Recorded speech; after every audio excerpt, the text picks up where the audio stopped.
สบายดีพี่น้องมื้อนี้สิมาเฮ็ดแกงรันจวนเพิ่นว่าเห็นเขาเจ้าเฮ็ดอยู่ในอันนั้นแบบสไตล์บ่เอาจริงว่าสิเป็นแกงรันจวนปลาอ่าปลากดเนาะหรือว่าปลาเพาะเนาะลองเบิ่งว่าเฮ็ดแบบใดเนาะก่อนแรกก็บ่กินก็สิต้มน้ำร้อนแล้วก็สิลวกปลากดเหลืองหนังมันให้มันแล้วจังสิมาซอยเนาะนี่คือต้มน้ำลวกปลาสิอันนี้ตัวที่ลวกแล้วเนาะแล้วก็สิลวกตัวใหญ่เนี้ยตอนใหญ่เนี้ยสิลวกปลาก่อนเนาะลวกเอาหนังอันนี้มันขาดข้าวแล้วสิไปล้างแล้วจังสิมาเลยจังกิซอยต่างให้มันปลาสุกหน่อยนึงเพื่อเฮาสิไปใส่แล้วมันสิอันนั้นเนาะตัวนี้ก็คือลวกแล้วเป็นลักษณะนี้นะก็สิลวกให้หนังมันหดหน่อยนึงทางในนี่ก็ปิ้งกะปิเพราะว่าสิได้มากบใส่เช็ดแจ่วเป็นแนะนำเครื่องเนาะอันนี้คือวิธีเฮ็ดในสูตรของข่อยเนาะเดี๋ยวถามเบิ่งตอนสุดท้ายเนาะตอนย้ายปรากฏตัวบางย้ายตัวบักย้ายประมาณ30กว่าผ้าอันนี้เครื่องนึงได้พี่น้องเครื่องนึงของตัวปลาอีกเครื่องนึงก็ยังใส่ไว้ในตู้จะไปล้างน้ำอันนี้หลังจากโดนแล้วก็จะไปล้างน้ำเลยแช่โคกให้น้ำเย็นออกเดี๋ยวว่า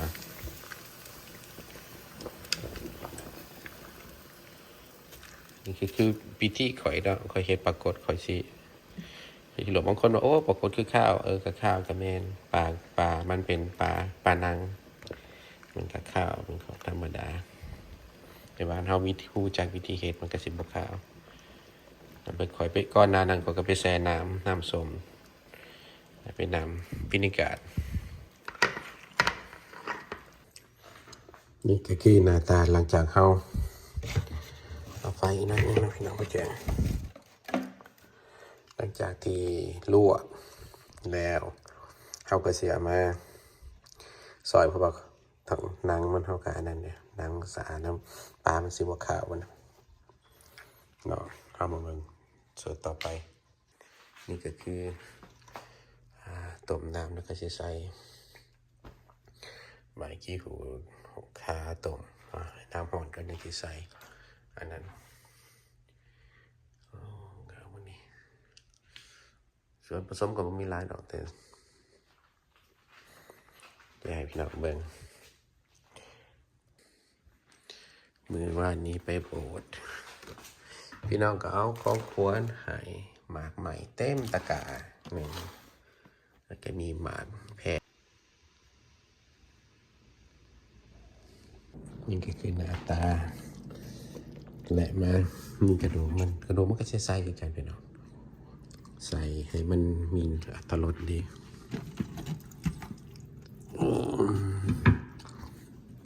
ทำมันใหญ่อันนี้คือนางทองมันแบบแซ่บๆก็จะมีหลายเนี่ยโอ้ยคักไปหน่อยเลยกระดูกมันก็จะใส่เพราะว่าใส่ให้มันมีรสชาติสองเยี่ยมอย่างนั้นสู่ต้องนอนกินน้ำอยู่ของงานตอนนี้กำลังเตรียมหมอกให้น้ำมันเดือดน้อยหนึ่งจะเสียเอารสปรุงหัวสิงไข่ใบกับมึกมาโขดใส่แล้วก็ให้มันหมักพริกน้ำนี่ก็จะมีหมักพริกกระเทียมเนาะตอนนี้กำลังต้มเครื่องสมุนไพรก็มีหัวสิงไข่ซอยแล้วก็ใบขี้หูดเนาะจะมี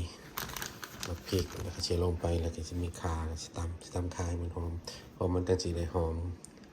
ครับแล้วเดี๋ยวไปใส่กระเทียมกันปอกเปิ่มกระเทียมเองแล้วเราจะซอยผมเอาข้าวคั่วหอมแดงอยู่พี่น้อง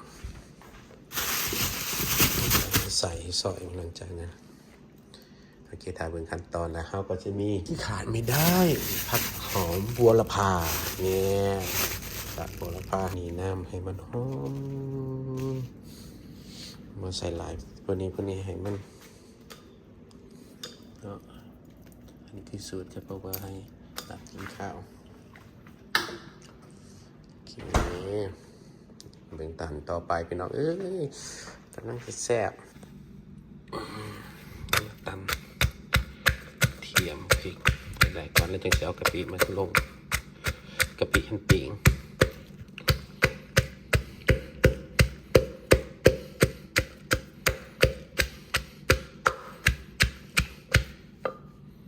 อันนี้ก็กำลังจะ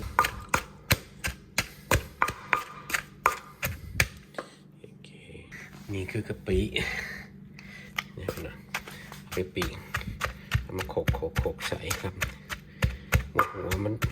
หน่อยลาย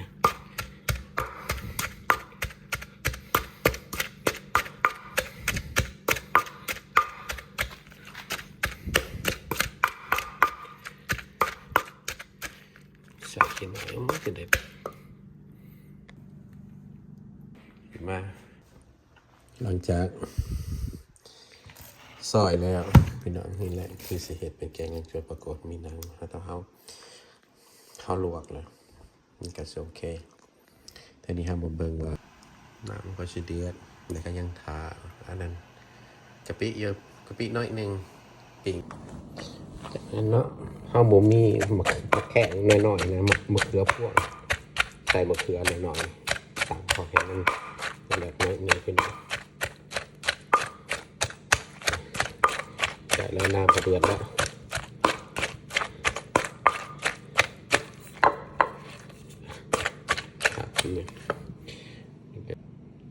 บีบน้ำใส่มันเลยไปแต่ค่อยสูตรค่อยสิเอาที่ใส่มะขามผงนำให้มันสมๆหน่อยๆนึง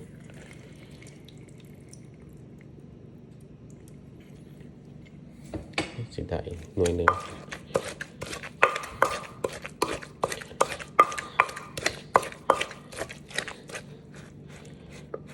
เดี๋ยว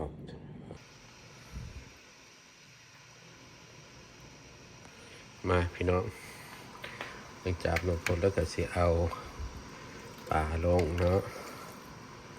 แกงวันจวนปลาโกด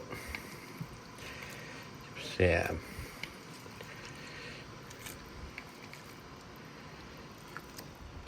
ดีแต่หมอหนึ่งตอนน้องนุ่งกินน้ำ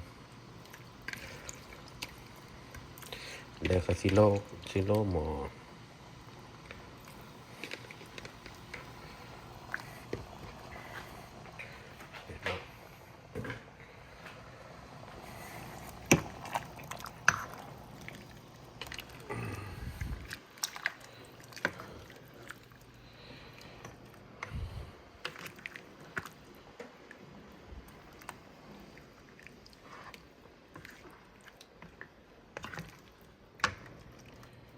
โอ้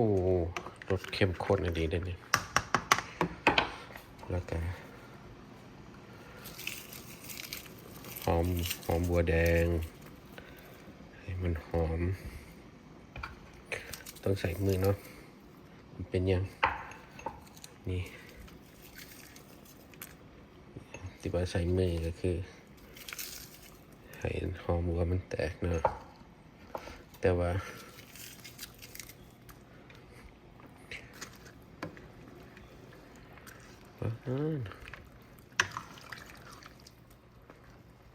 ที่ขอคน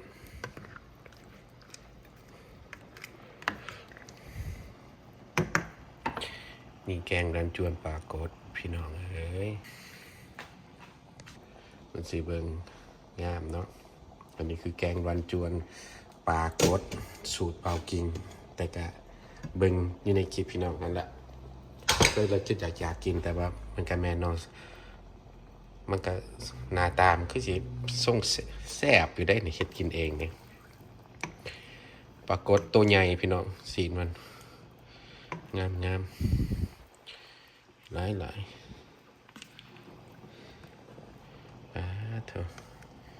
นี่จะเป็นสมหวาน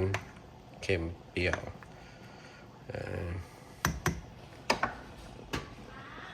บอยวันนี้สิใส่ผักหอมพี่น้องวันนี้ใส่ผักก่อนต้องขอโทษเด้อพี่น้องเลยเก็บเองจับมือหนึ่งจับกล่อง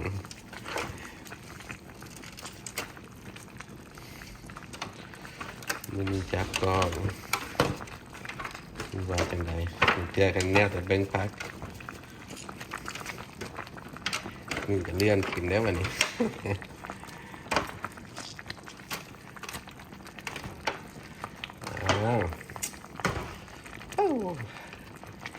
ทรงสีแสบป้าเถอะ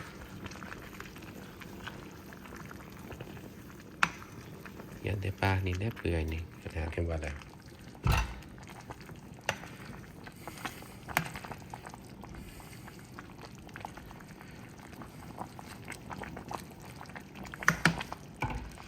โล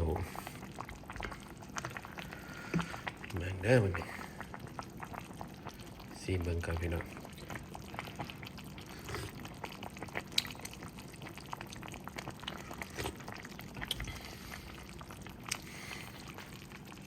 ป้าโถมันคือมาแสบแต่พี่น้องเอ้ยบ่มาซีมน้ำข่อยนี่บ่ได้เด้อนี่เด้อป้าโถถ้าพ่อเขาว่าเนาะพอดีคันบ่มักสมกับพอดีงามบ่มักหวานกับพอดีงามบ่เข้มปานใดเพราะว่ากะปิสุดยอดสุดยอดสุดยอดสุดยอด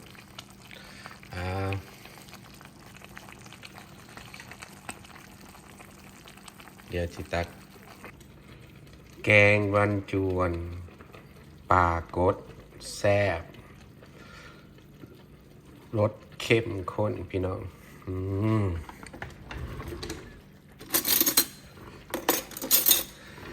ชิมมันก่อน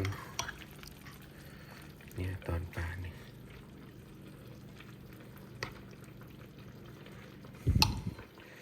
เนี่ยพี่น้องลองเด้อ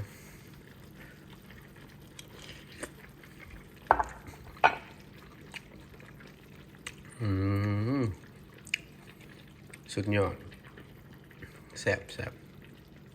สำหรับพี่น้องผู้ใดที่เบิ่งคลิปนี้ก็ขอบใจเด้อพี่น้องเด้อแกงรันจวนปลากดสูตรบ่าวกิ่งแซ่บรสเข้มข้นสุดยอดพี่น้องอย่าได้สูตรถามมาแล้วเช็คมาเดี๋ยวสิบอกสูตรว่ามีอย่างเนาะโอเคขอบใจละหลายขอบใจสำหรับทุกคนที่เบิ่งคลิปนี้เนาะหายอยู่ดีไม่แห้งความเจ็บอย่าได้ความขายยังมีเลยพี่น้องเด้อพอกันในคลิปใหม่ต่อไปนอนคลิปนี้คือคลิปเฮ็ดอาหารแกงรันจวนปลากดแซ่บสุด